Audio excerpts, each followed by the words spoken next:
अस्सलाम वालेकुम व्यूवर्स, सुनाएं ठीक है। आज काफ़ी अरसे के बाद वीडियो बनाने का सोचा।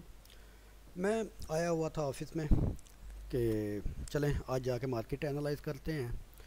तो मार्केट को देखते देखते ख्याल आया कि यार ये एक बहुत ज़्यादा ट्रेडर्स की प्रॉब्लम्स हैं, तो इस पे डिस्कस करते हैं कि हम डिसिप्लिन ट्रेडर बनने का आगाज़ कहाँ से कर सकते हैं, हम ट्रेडिंग में डिसिप्लिन कहाँ से ला सकते हैं, किन चीज़ों का होना ज़रूरी है एक डिसिप्लिन ट्रेडर बनने के लिए। तो उसके लिए मैंने एक छोटी सी चेक लिस्ट बनाई हुई है, बल्कि मैं साथ साथ आपको लाइव दिखाता हूँ, अपना पर्सनल सिस्टम दिखाता हूँ कि वो किस तरीके से मैंने उसका सेटअप किया हुआ है। तो सबसे पहले ट्रेडिंग में आने के लिए, डिसिप्लिन ट्रेडर बनने के लिए जो चीज़ हमको फाइनलाइज करने की ज़रूरत होती है वो होती है हम सबसे पहले अपना टाइम फ्रेम फाइनलाइज करें। ओके, और ये सारा वो टॉपिक है बिफोर ट्रेडिंग, यानी कि ट्रेडिंग, एक्टिव ट्रेडिंग करने से पहले जो हमको अपना चीज़ें सेट करनी चाहिए उनके मतलब है। तो सबसे पहले हमको अपना टाइम फ्रेम डिसाइड करना चाहिए कि विच टाइम में हम ट्रेड करेंगे, ठीक है। उसके बाद दूसरी चीज़ के इंस्ट्रूमेंट, कौन से इंस्ट्रूमेंट मेरे पोर्टफोलियो में होने चाहिए, ये चीज़ आपने डिसाइड करनी है। तो ये यहाँ पर मैंने ट्रेडिंग व्यू पे जो इंस्ट्रूमेंट मैंने अपनी ट्रेडिंग के लिए रखने थे उनका मैंने एक पोर्टफोलियो बना लिया, और इस पोर्टफोलियो में ये देख सकते हैं आप मेजर और जो मेजर क्रॉस हैं वो सारे इसमें पेयर हैं जो कि 28 बनते हैं। इन 28 के बाद मैंने एक सिर्फ गोल्ड को रखा 29, और एक मैंने रखा डॉलर इंडेक्स को, बिकॉज के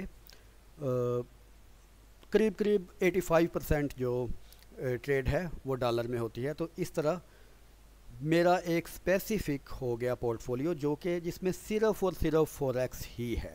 मैं बिल्कुल अपने पोर्टफोलियो को लेके स्पेसिफाइड हूँ, इसमें कोई इंडेक्स नहीं है, कोई कमोडिटी नहीं है, कोई किसी किस्म का कोई शेयर नहीं है, कोई स्टॉक मार्केट नहीं है, कुछ भी नहीं है, प्योर फॉरेक्स। और मुझे पता है कि मैंने फॉरेक्स की ही ट्रेडिंग करनी है। उसके बाद फॉरेक्स पेयर जो हमारे पास बने 8, इन 8 की डिफरेंट कैटेगरीज होती हैं। सबसे बड़ी कैटेगरी होती है, उसको कहते हैं हम, सबसे बड़ी जो कैटेगरी है वो है सेफ़ हेवन डिमांड वाले पेयर्स की।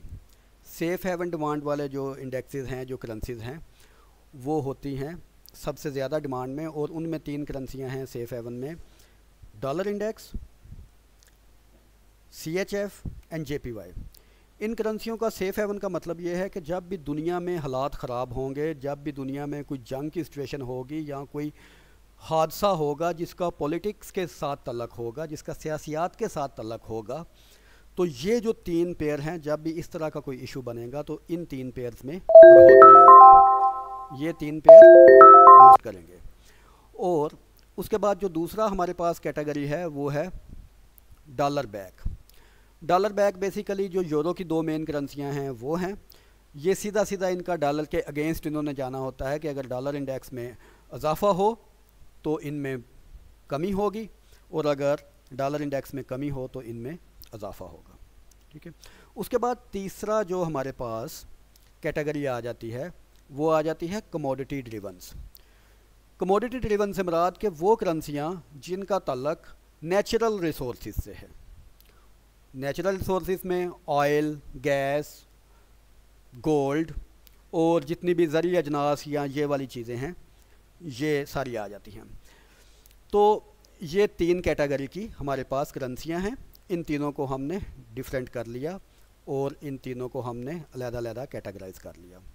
इन तीनों की कैटेगराइज करने के बाद ये सेम डायरेक्शन में ड्राइव करेंगे, यानी कि अगर इन तीनों में से कोई एक ऊपर जाएगी तो बाकी दोनों भी दूसरी करेंसियों के अगेंस्ट ऊपर ही जाएंगे।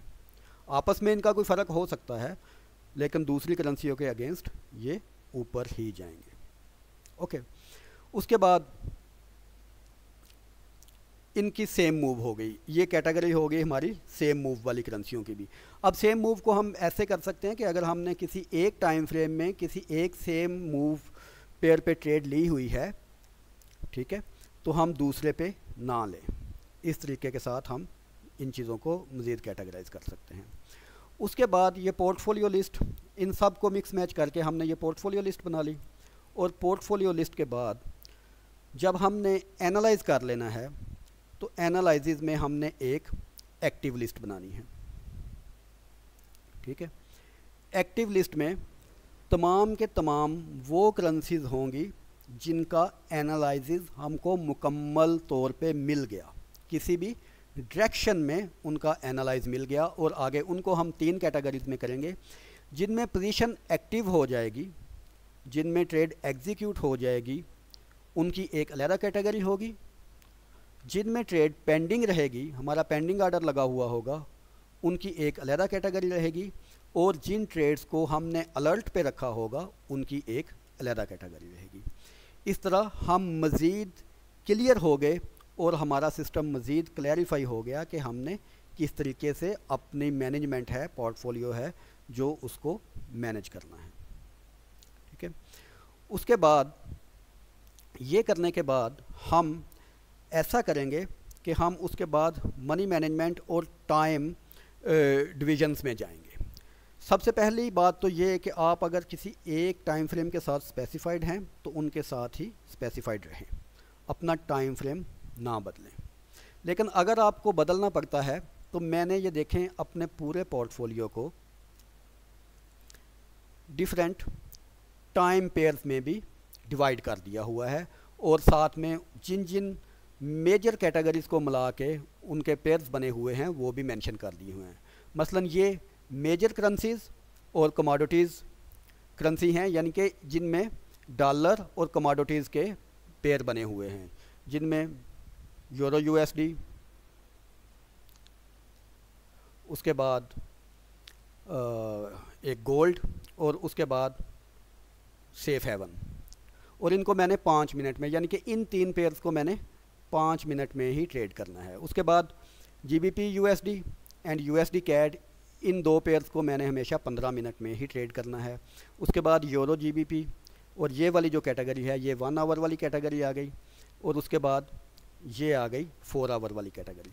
4 आवर वाली कैटेगरी में मैंने तमाम करेंसियाँ वो रखी हुई हैं जिनके सेशंस हमारे टाइम फ्रेम के मुताबिक के साथ मिलकर आमतौर पे क्लोज होते हैं। यानी कि आमतौर पे जो पाकिस्तानी और एशियाई लोग हैं या इंडियन लोग हैं वो लंदन सेशन के साथ अपना काम शुरू करते हैं, ठीक है। और लंदन सेशन सबसे ज़्यादा एक्टिव भी होता है। तो जो लंदन सेशन तक की जो पोजीशंस थी उनको मैंने रखा हुआ है 1 आवर की कैटेगरी में, और जो उसके बाद पोजीशंस हैं उनको मैंने 4 आवर और पोजीशनल होल्डिंग के लिए रखा हुआ है। इस तरह मेरी ट्रेडिंग के पेयर्स और मेरी ट्रेडिंग के इंस्ट्रूमेंट और मेरी ट्रेडिंग के टाइम एवरीथिंग क्लियरली डिवाइड हो गया। तो ये चीज़ें ऐसी हैं जिनको हमको ट्रेडिंग करने से पहले ख्याल रखना है। इसके बाद एक अगला स्टेप आता है। अगले स्टेप में ये चीज़ आती है कि हम अपना मनी मैनेजमेंट और अपने रिस्क टू रिवार्ड मॉड्यूल्स को कैसे सेट करेंगे, वो चीज़ हम अगले सेशन में डिस्कस करेंगे। तो इस सेशन में ये किसी भी चीज़ का, किसी भी ट्रेडिंग का स्टार्ट लेने का ये बुनियादी सिस्टम है।